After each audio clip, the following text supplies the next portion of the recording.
皆さんこんにちは。Welcome back to my channel. Do you ever freeze when you want to say if in Japanese? Like, is it tara, nara, or ba? Today, I'm going to make it super simple. We are learning the three most common if expressions. Tara, nara, and ba.What each one means, when to use it, and how to sound natural in real life. So grab your notebook and let's get started.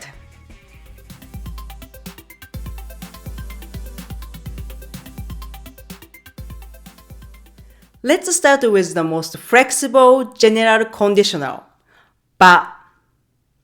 Ba is used to talk about a condition and a natural result, like a rule.If you do this, this usually happens. The pattern is condition plus ba plus result. Here, how to use it. For verbs, take a dictionary form and change the last u vowel to the e vowel and add ba. For example, 飲む becomes 飲めば飲めば。買う becomes 買えば買えば。For e adjectives, take a dictionary form and drop the last e and add ければければ。For example, 高い becomes 高ければ高ければ。大きい becomes 大きければ大きければ。For nouns and not adjectives, simply add であればであれば。For example, 新鮮であれば新鮮であれば。日本人であれば日本人であれば。Now let's look at some example sentences. もっと日本語の練習すれば上手になるよ。もっと日本語の練習すれば上手になるよ。やればできるじゃん。やればできるじゃん。このバッグもっと安ければ買ったのに。このバッグもっと安ければ買ったのに。日本人であればみんなドラえもん知ってると思うよ。日本人であればみんなドラえもん知ってると思うよ。Next, let's talk about another conditional. Tara. Tara is used when one thing happens first and then you talk about what happens next. It's also common for if situations and for requests or instructions.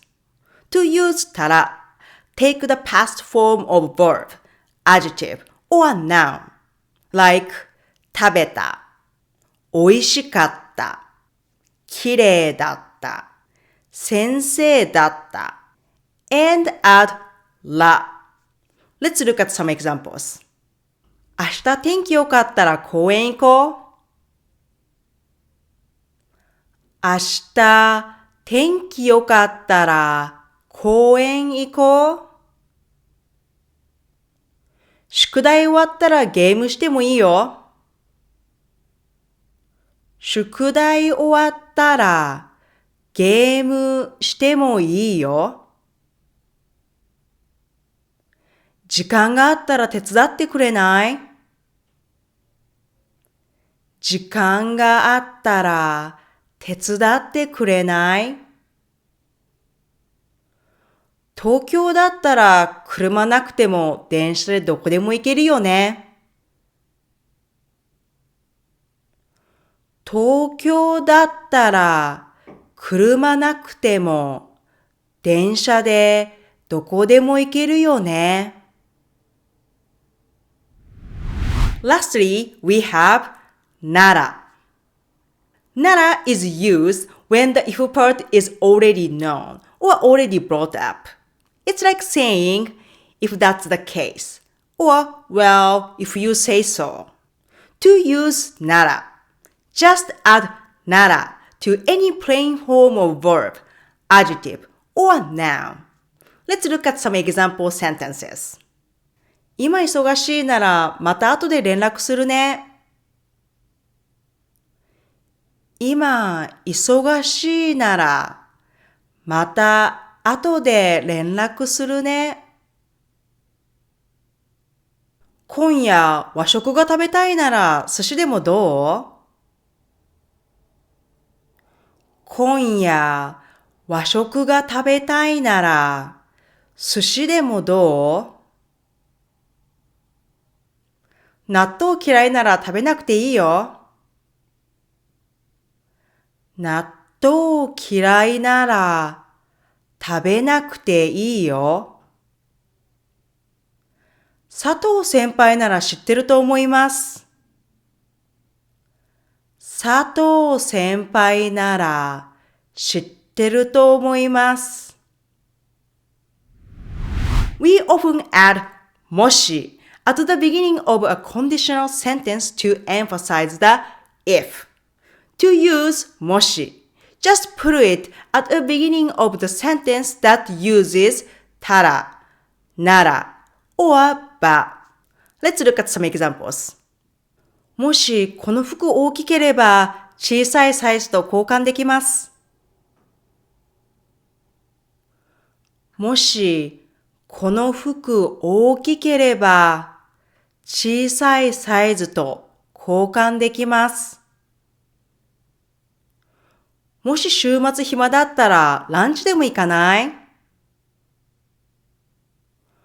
もし週末暇だったらランチでも行かない？もし明日来れないなら連絡して。もし明日来れないなら連絡して。That's it for today's lesson. If you found this video helpful, don't forget to like, subscribe, and hit the notification bell for the next video. I love to hear your thoughts.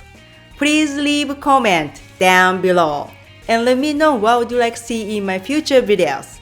Thank you for watching. Stay tuned for upcoming videos. ではまた。